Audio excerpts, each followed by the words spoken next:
یہ وہ قرآن ہے جس کے آنے کے بعد ماں کے قدموں کے نیچے جنت بن گئی. یہ وہ قرآن ہے جس کے آنے کے بعد باپ جنت کا دروازہ بن گیا, باپ کی رضا میں خدا کی رضا بن گئی. یہی وہ قرآن ہے جس کے آنے کے بعد مزدوروں کو قوانین مل گئے, انصاف مل گیا, پریشان حالوں کو انصاف ملا, عدالتوں میں انصاف آیا, ہر جگہ اللہ نے امن و امان کو بحال فرمایا. کیا نہیں یاد ہے کہ فاروق اعظم رضی اللہ تعالیٰ عنہ کے دربار میں ایک شخص آتا ہے مصر سے اور اپنا جسم کھول کے دکھاتا ہے, عرض کرتا ہے کہ فاروق امیر المومنین, آپ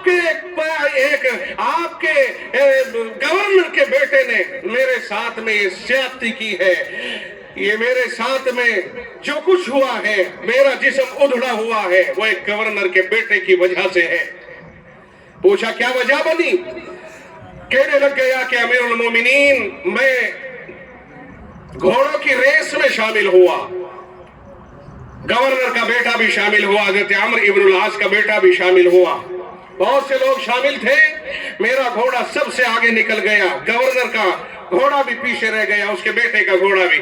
چنانچہ انہوں نے مجھے پکڑا اور کہا خبردار, تیری یہ جرت کیسے ہوئی کہ تو نے میرے گھوڑے سے آگے اپنا گھوڑا نکالا؟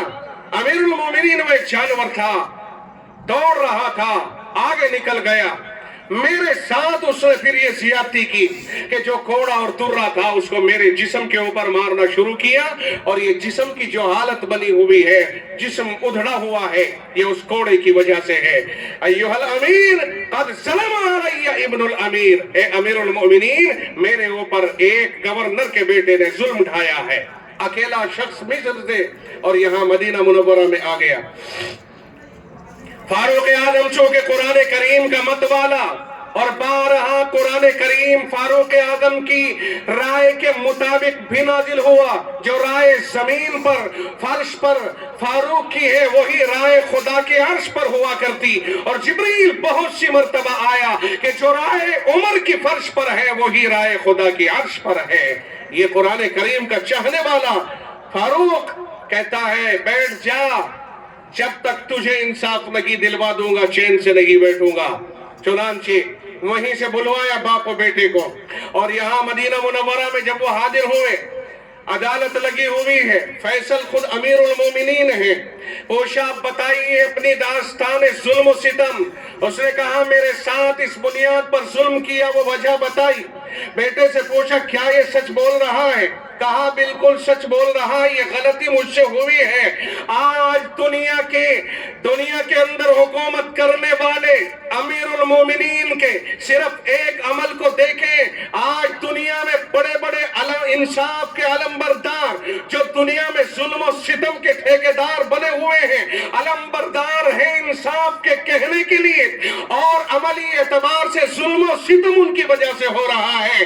چاروں طرف خاک و خون کی ہولیاں ان کی وجہ سے کھیلی جا رہی ہیں. آؤ فاروق کا انداز دیکھیے, اکیلا ہی تو ہے یہ, اس کا تو یہاں کوئی ہے نہیں, یہ وہاں سے دور سے چل کے آیا ہے. کہتا میرے اوپر ظلم ڈھا دیا ہے آپ کے گورنر کے بیٹے نے, اور لے لیا کیس اپنے ہاتھ میں, فرمایا فیصلہ ہم کریں گے.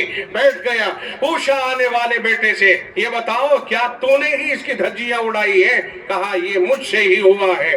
اب فاروق اعظم نے فرمایا یہ لیجئے, اضربہ کما ضربک, اور سنو اضربہ کما ضربک واخذلہ کما خذلک. فرمایا مار جس طرح تجھے اس نے مارا ہے, اور ذلیل و رسوا کر جیسے تجھے اس نے رسوا کیا ہے. چل اٹھاؤ گھوڑا. چنانچہ اٹھایا گھوڑا. کتابوں میں لکھا ہے دونوں طرح کی باتیں ہیں کہ مارا, اور مارنے کے بعد گھوڑا زمین کے اوپر رکھ دیا, اور اس نے قبطی عیسائی نے یوں کہا کہ سچ ہے جس کے غلاموں کے انصاف کا یہ عالم ہو, ان کے آقا کا انصاف کس انداز کا ہوتا ہوگا. چنانچہ گھوڑا زمین پر رکھ کر کے کہا اشہد ان لا الہ الا اللہ واشہد ان محمدا عبدہ ورسولہ. جب